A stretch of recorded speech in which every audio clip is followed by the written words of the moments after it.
Hi guys, welcome back to my channel Smart Coding Tutorial. Today we are going to discuss one of the basic and unique topic in web development, especially in HTML structuring, and it also play a vital role in terms of styling CSS aspects. Okay, today's topic is going to be HTML block level element. What is HTML block level element? Is the element that creates a horizontal boundary block. It always starts on a new line and takes the full width available. Let me come again before I explain. Block level element.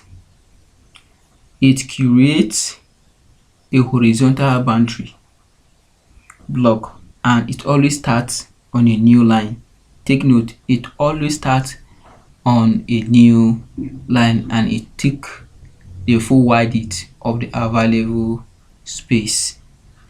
Okay, now let's look into this example. Okay, the example of this block element are 1. Heading. H1, we have different type of head. We have H1 to H6, which depend on their font size. Now let's look at this. First of all, H1 is a block level element. H2 is a block level element. H3 is a block level element. Sorry, H3 I mean is a block level element. Okay, let me write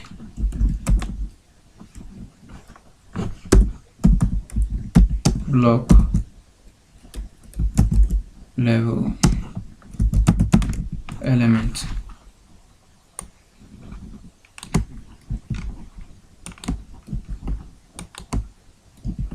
To 6.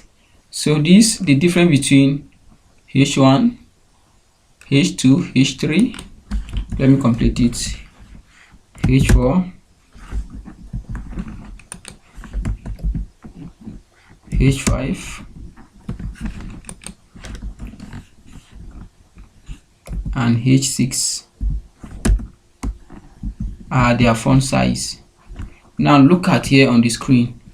You can see from H1, H2 down to H6, their font size are not the same and they start on a new line and it can take the full width of this remaining space available if you apply any styling.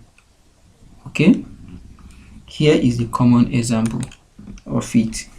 Now if I should try to add any little, okay, let me add style here. Let me just add a little style here and see how it takes the full width. Okay, style, background color black.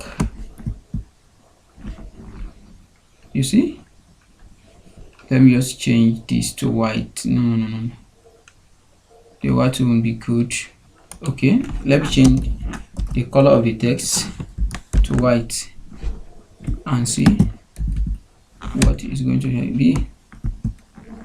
Now you can see that this block level has taken the remaining width available on the screen. This is block level element. Take note, if you don't understand or you cannot differentiate between block level element and inline element, by the time you go to CSS and styling your web page, it's going to be very difficult for you because it has its technical role to play. Alright, these are the block level element. Here are the example. So paragraph is also part of it. Okay, then div is also part of block level element. because they start on a new line. Okay, they start on a new line. Look at them, they start on a line. I can take the remaining space available on the screen.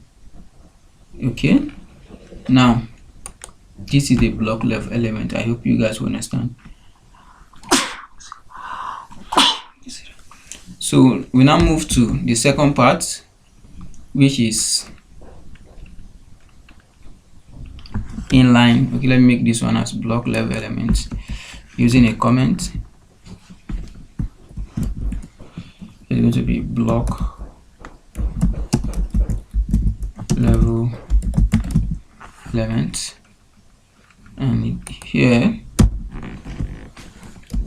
you're going to be inline block level element. Okay, now this block level element, now we're talking about inline block level element. The inline element is element that does not create its own horizontal boundary, and it does not start a new line. It continues on a line, on a new line. It continues on a new line.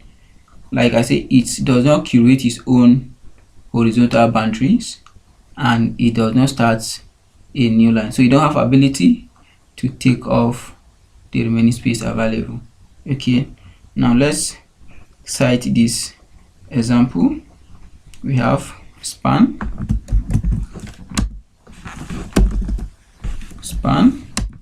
is one of the example. So let me change this one to inline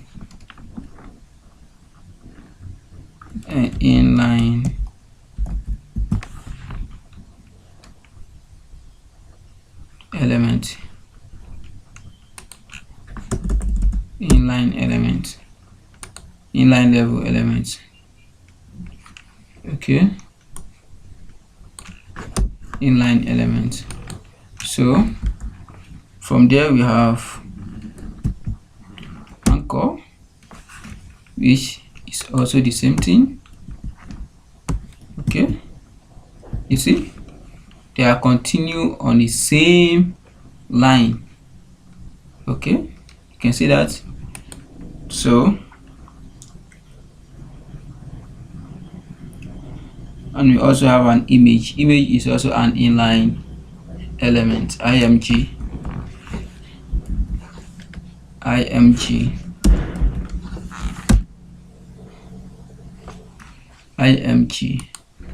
cognitive text. You can see that this inline element continues on a single line. He don't create horizontal boundary. So this inline element is used in supporting a block level element in a styling aspect to avoid a lot of writing or styling code or stress. Okay, I think you can differentiate between the block level and inline element so far based on the tutorial we have done today. Alright, hi guys, if you have any difficulty, have any challenges in this tutorial, please kindly drop your comment in the comment section below. We'll attend to you, and don't forget to subscribe to the YouTube channel, like this video, share this video, and hit the notification button below so that whenever I upload our new video, you'll be the first person to get notified. Stay tuned with us. See you in our next tutorial. Bye bye.